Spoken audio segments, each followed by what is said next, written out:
Mga kapuso, nagsimula na ngayong araw ang voter registration sa iba't ibang bahagi ng bansa. Ang detalye ng balitang yan ihahatid live ni Joan Punsoy.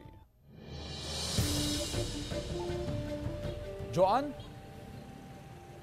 Chris, ayon na rin sa COMELEC, mataas ang participation rate ng ating mga kababayan sa unang araw ng voter registration para sa May 2025 national and local elections.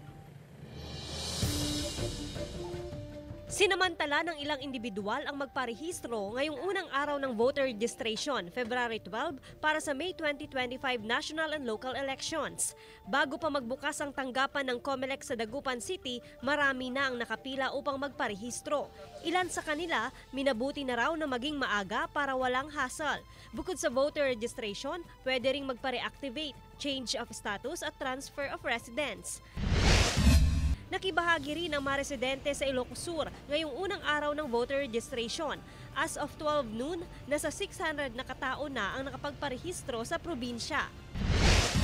Sa Laoag City, Ilocos Norte, maaga ring pumila ang mga nais magparehistro. Binuksan din ang Balatong National High School para sa satellite registration.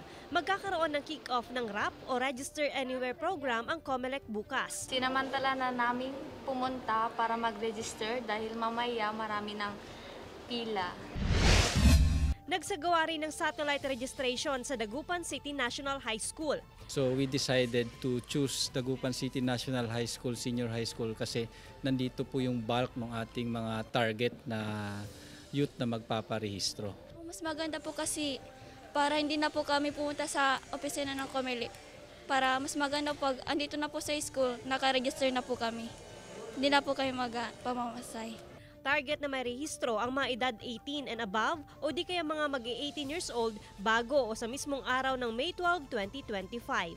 Ang importante gumana lahat ng BRM namin, yung voter registration machine namin. Minomonitor namin yung mga peripherals kasi matagal din napahinga itong mga ito. So far so good.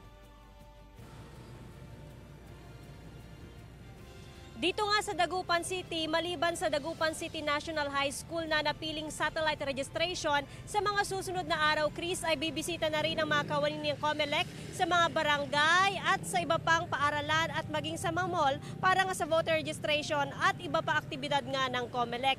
Extended na rin itong operation o services nga ng COMELEC hanggang sa Sabado mula alas 8 ng umaga hanggang alas 5 ng hapon. Maging holidays ay bukas rin itong kanilang tanggapan except Chris pagdating nga sa Holy Week.